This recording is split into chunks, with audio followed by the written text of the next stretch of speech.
Paz do Senhor, meus irmãos, graças a Deus. Hoje, nossa última lição do trimestre, nossa lição de número 13. E o nosso tema é Deus provê o escape. Quem provê o escape, meus irmãos, de toda tentação, de toda dificuldade, de toda situação, é Deus. Ele que provê o escape. Amém? Nosso texto principal, que está em 1 Coríntios, capítulo 10, versículo 13, diz assim: Não veio sobre vós tentação senão humana, mas fiel é Deus, que vos não deixará tentar acima do que podeis. Antes, com a tentação, dará também um escape, para que possais suportais. Quem permite a tentação na nossa vida é Deus. Quem permite algo na nossa vida é Deus.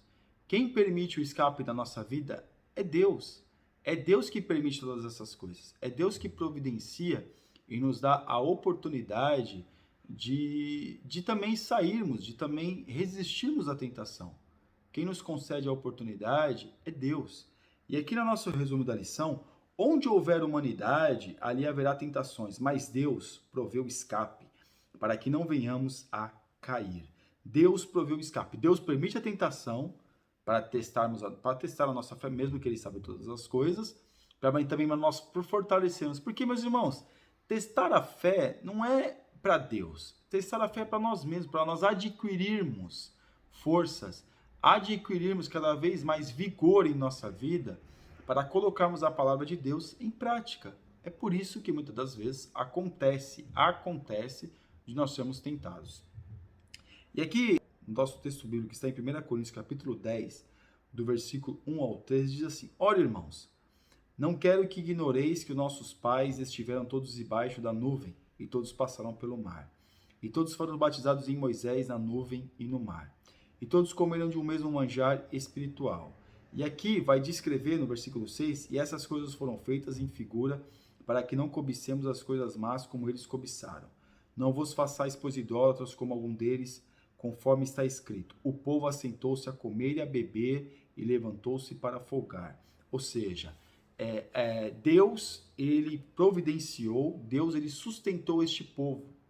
Mas na hora que chegou a tentação, no caso da murmuração, eles cederam à tentação, à idolatria, à prostituição. Mas eles não estavam isentos de ser tentados. Eles poderiam ser tentados, como de fato foram. Mas ceder à tentação é o pecado. O pecado, meus irmãos, não é ser tentado, mas o pecado sim é ceder à tentação. Na nossa introdução, aprendemos que as tentações são reais para todos e que elas conduzem as pessoas a destinos que se afastam de Deus. A tentação, é claro, quando provocada por mim, se eu for buscar uma tentação para mim, é muito terrível. Agora, se Deus permite uma tentação para mim, Ele também vai dar o escape para que eu possa, como é que nós podemos dizer? Para que eu possa ser forte mediante aquela tentação, mediante aquela situação. Porque Deus quer que nós venhamos ser seres fortes, que possamos conseguir o quê? Combater a tentação. Então veja aqui que essa situação aqui na tentação, a tentação é algo que pode acontecer na vida de todos. Mas o pecado, repetindo, não é ser tentado. O pecado é ceder à tentação. No tópico 1, exemplo do povo de Deus no deserto. O povo de difícil trato. Quando Paulo fala a respeito da tentação, escrevendo aos Coríntios, ele começa lembrando aos leitores sobre os hebreus no deserto, após a libertação do cativeiro egípcio. Então o povo tinha sido liberto do cativeiro egípcio, receberam essa libertação. E eles se esqueceram, porque passou o tempo, algumas pessoas morreram, teve alguns que fizeram rebelião, que no caso tramaram rebeliões, que não foi só uma rebelião que teve a rebelião até dos seus próprios irmãos, Moisés teve. Então as pessoas se esqueceram. Nós muitas vezes somos tentados a sermos rebeldes, a discordarmos demasiadamente, que veio a se rebelar contra aquilo. E as pessoas muitas vezes dão lugar para isso. E foi o que aconteceu com uma das pessoas no deserto. Cederam à tentação, cederam ao seu sentimento tendencioso de fazer aquilo que muitas vezes, não tem problema. Aqui na parte 2, a tentação é humana. Paulo afirma que o povo bebeu de uma bebida e de uma pedra espiritual, Jesus Cristo. A tentação ela é humana, meus irmãos. A tentação é humana. Nós somos humanos porque somos tentados.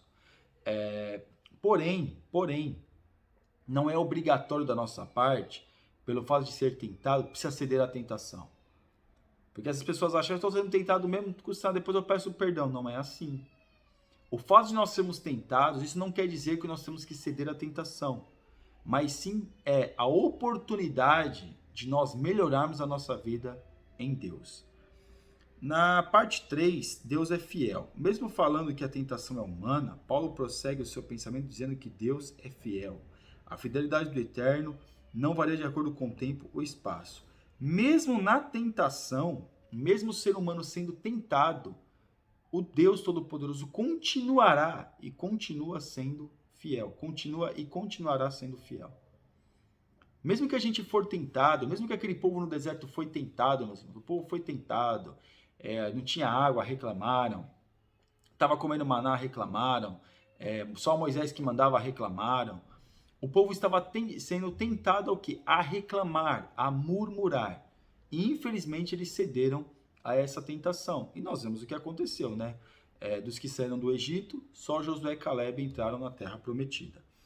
E aqui no tópico 2, o que Deus provê para a nossa vitória? O Espírito Santo. O Senhor Jesus foi guiado pelo Espírito Santo em todo o seu ministério terreno. Então, o que nos livra da tentação é quando nós damos lugar ao Espírito Santo para agir na nossa vida. Quando nós damos lugar para o Espírito Santo para vir a ter acesso ao nosso coração, ao nosso pensamento. Isso vai nos dar condição do quê? De não cedermos à tentação, de não praticarmos o pecado. Então, a questão do Espírito Santo, ele fala conosco, ele que nos ajuda ao quê? A vencermos toda e qualquer tentação. Porque ele que vai nos auxiliar a nós rejeitarmos a tentação. Aquela tentação, rejeitarmos aquele pecado ao qual nós estamos sendo tentados. E aqui na parte 2, a palavra de Deus.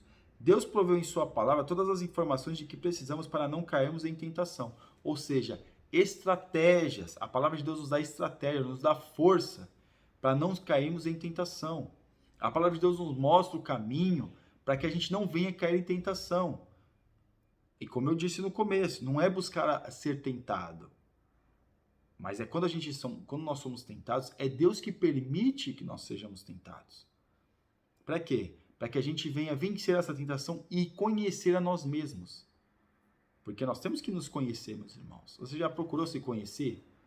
Já procurou mentalizar ou, de repente, ficar meditando naquilo que é sua fraqueza, naquilo que é o seu limite, naquilo que de fato você e eu, nós somos? Será que a gente já parou para pensar nisso? Então, a palavra de Deus, ela nos mostra de fato quem nós somos e a intenção do nosso coração. E aí a gente vamos precaver, meus irmãos, com estratégias, o quê? Quando eu for tentado, Deus vai me ajudar a vencer essa tentação.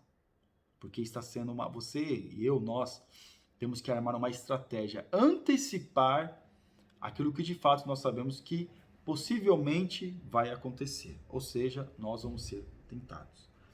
Fé na providência de Deus. O Senhor jamais deixou de ser o provedor das nossas necessidades.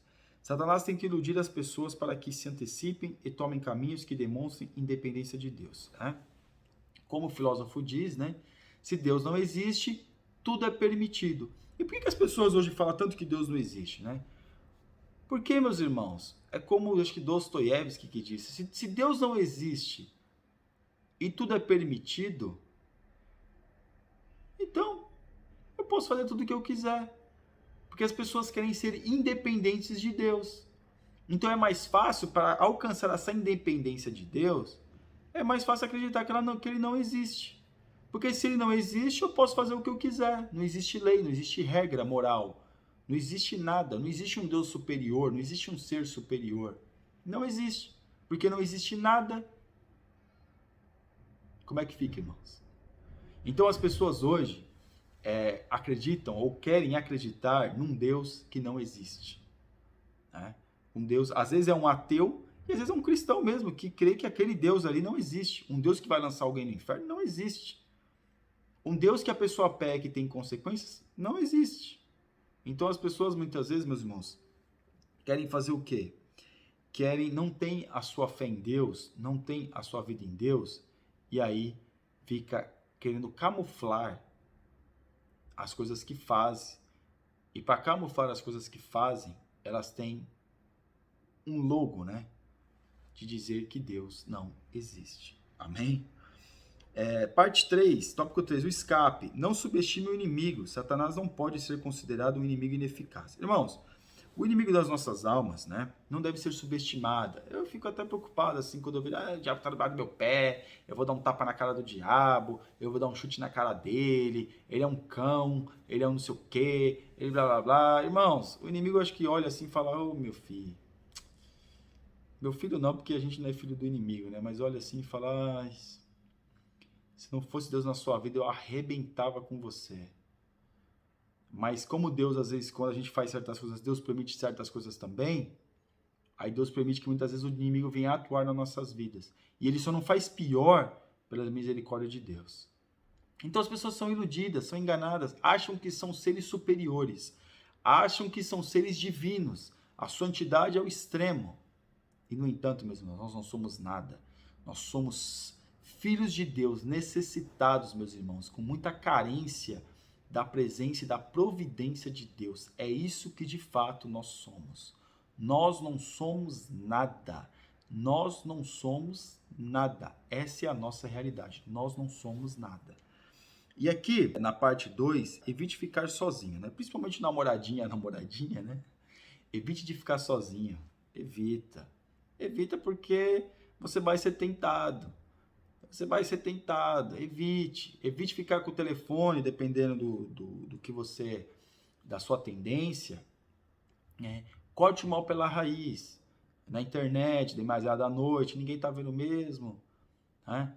Ou algum filme, ou algum programa, evite, irmão, evite certas coisas. Nós temos que ser que nem José. Quando José não teve vontade de ter relação com a mulher de Potifar, claro que teve. No entanto, ele teve tanta vontade de relação com ela que ele saiu correndo, porque ele sabia, se ele ficasse, ele tinha pecado, meus irmãos. Ele estava com tanta vontade de ter relação com aquela mulher, ele estava tem tanta vontade assim, ele estava sendo tão tentado a ter relação com aquela mulher, que ele teve que correr, porque se ele tivesse ficado, ele tinha tido relação com ela. Então o pecado muitas vezes é para fugir. E nós temos que evitar ficar sozinhos em determinadas situações, por quê? Porque não é lícito, meus irmãos, não é lícito ficar sozinho. Pai e mãe que deixa o casal de namorado em casa sozinho, não sabe o risco que tem. Ou deixa no quarto, porta fechada, a porta tem que ficar aberta. Não deveria nem ficar no quarto. Primeira coisa, não deveria nem ficar no quarto, deveria ficar na sala, né? Porque depois que casar vai poder usufruir muito do quarto. Deveria ficar na sala. Mas vigilante. O pai e a mãe tem que... não pode ir no cinema, claro, em lugar público. Sempre em lugar público. Não em lugar assim que não tem ninguém. Sempre em lugar público. E é bom também, dependendo de quando for, dependendo para onde for, e sempre com um amigo, sempre levar o irmão ou a irmã, né, para poder ajudar a não fazer nenhuma bobagem. Mas certo é, meus irmãos, que a gente tem que tomar cuidado. Jovem, vigie, porque o pecado está à porta. Se você não vigiar, vai cair e a consequência vem, às vezes a consequência pelo resto da vida. É mesmo? É mesmo. Essa é a realidade da nossa vida, irmãos, infelizmente. E aqui na parte 3... esteja vigilante. A vigilância é essencial para que sejamos vitoriosos quando tentados. Irmãos, o que vigia, ele está vigiando o perigo. Muitas vezes, meus irmãos, a gente vai passar perto do precipício. Mas isso não quer dizer que a gente tem que passar beirando o precipício, quase caindo nele. A gente pode passar longe dele, para não ser perigo de cair. A gente sabe que a gente vai, o jovem vai precisar trabalhar, vai precisar estudar, sabe que há perigos ali, há tentações ali, há pessoas que não professam a mesma fé que você, há pessoas que vão querer te levar pro bar, para não sei lá onde, há pessoas, mas já tem que antecipar isso, fala, Deus me guarda, Senhor me livra. Isso é questão de vigilância. Saber que o perigo está à frente e muitas vezes é inevitável, nós vamos ter que passar por ali ou vamos ter que ir a determinado lugar, porque ninguém pode, as pessoas também não podem se enclausurar. Mas sabe que vai a determinados lugares, sabe que vai passar por ali, o que é? Se precaver, ser vigilante, ter entendimento para não cair neste pecado. Jovem, seja vigilante, amém? E a nossa conclusão, meus irmãos, a tentação será algo com que os servos de Deus terão de conviver enquanto estiverem neste mundo caído. Entretanto, temos um Deus que nos dá a graça necessária para resistir às tentações, e um sumo sacerdote que foi tentado em tudo e não pecou. Se permanecermos vigilantes, não deixando margem para que Satanás ache espaço em nossas mentes e ações, e nos sujeitando à ação do Espírito Santo, certamente teremos vitória sobre a tentação. Amém? Meu querido, minha querida, meu irmão, minha irmã, você ainda que não é inscrito no nosso canal, está convidadíssimo a se inscrever e que Deus te abençoe em nome de Jesus. Deus abençoe.